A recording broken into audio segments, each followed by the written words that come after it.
I don't wear much makeup when I'm on television. I have practically none now, just a little bit because my mustache shows through. But when people see me in person, they almost invariably say, gee, you're not bad looking in person. And I never know quite how to react to that. It kind of depresses me sometimes, but I guess it's better to look better in person than as you see me now. That's a long introduction of what we're going to talk about, makeup, particularly for women, and how to use makeup in a more simple and more meaningful way. This book, Instant Beauty, by Pablo Manzoni, who is the creative director for Elizabeth Arden for almost 20 years, more than 20 years in New York and the world. Pablo, you have been responsible for making women look better, if not beautiful. I guess there's a difference. Yeah. Now, Pablo, you live in New York City. You are at the heart of the fashion world, of new clothes, of new makeup, and new design.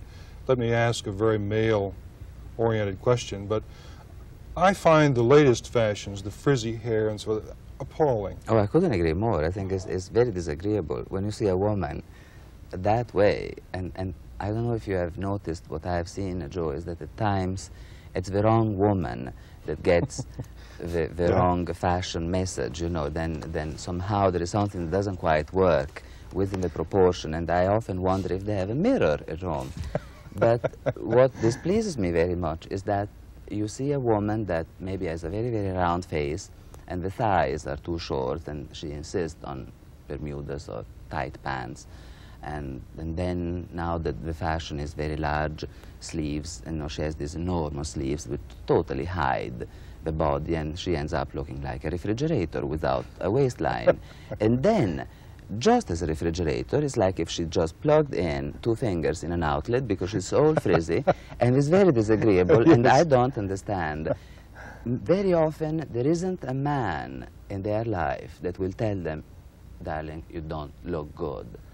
And they don't know it by themselves. It takes an expert. But Pablo, the reason is because they read Cosmopolitan, Redbook, McCall's Ladies' Home Journal, and in those pages and in those magazines, and a part of all this hype that we're awash in this country, are all these beautiful young girls with the hair, the bobby socks, and the strap, you know. The sandals. Yeah. You know, there is a moment when fashion becomes very ridiculous, and those are usually the turning points of a culture. I think we're witnessing one because, of course, you see these people with the shawls, over layers, and then they all end up looking like refugees, and then the socks into the sandals, you know, the poor devils. And very often, in the name of in fashion, they don't really know what they're doing, and I feel very badly. But I feel responsible, very responsible for all of this are salespeople that, of course, they are only interested in selling, and they will sell you anything that, whether it suits you or not. And, of course, the magazines, which in America have tremendous influence because, I mean, look at me. I've become an expert in something which I find very simple.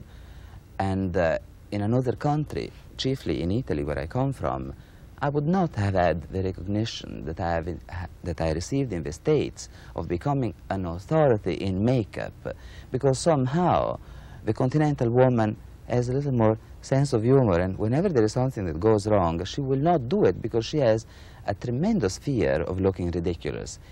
Here instead, God bless certain American women, they are so relaxed.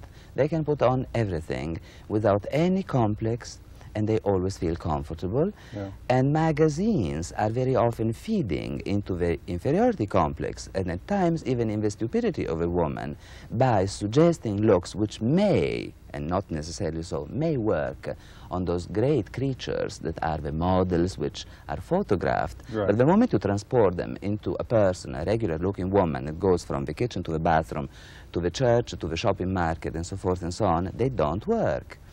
What is your central message of your career to women? To look like themselves at their best.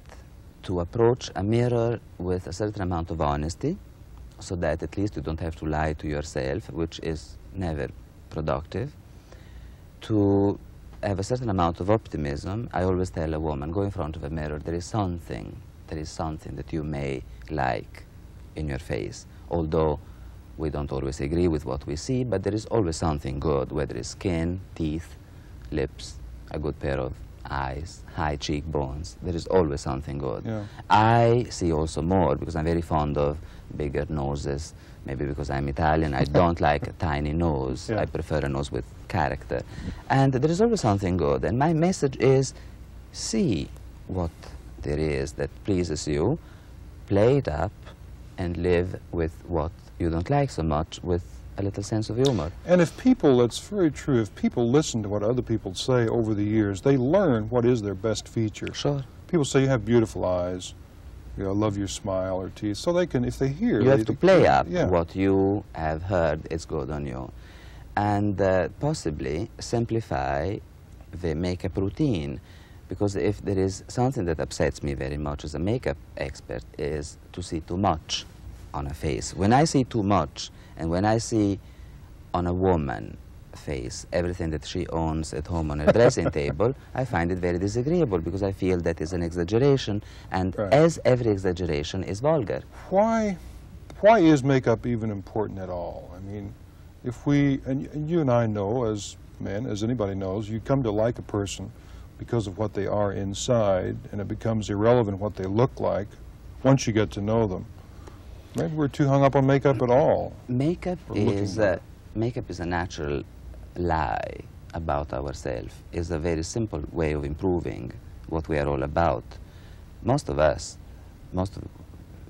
almost everybody I know or that I work with needs a little bit of makeup because there is nothing to do, Joe. I mean, in the morning, you have scruffy hair, bad breath, no color in your face, puffy eyes, and it's not a pretty picture. So just as you brush your hair and brush your teeth and wash your face and do something about shaving or not shaving, a woman has to put a little bit of rouge on because, you know, the color is gone during the night, so you have to put on a little rouge, and then why not making the lashes a little longer with mascara, and then a little lip gloss to make lips a little more pretty, you know. And I mean, a little bit of makeup is a natural enhancement and a continuation of nature. What I object is then when there is too much on. But a little bit of makeup is almost something that everybody needs. After a while, when you are sufficiently sure of yourself, when you are sufficiently liked by somebody, which is a great cure, a great beauty cure is to be loved, then you can afford to give up this and to give up that and to do a little less of this and that, because then, as you say in America, one grows on you, and then you see less the need of makeup and more of the need of seeing the natural person. Meantime, if you want to look, I guess, more like you really are, which is probably the best way to look, this book, Instant Beauty by Pablo Manzoni, is probably the simplest book I've seen around.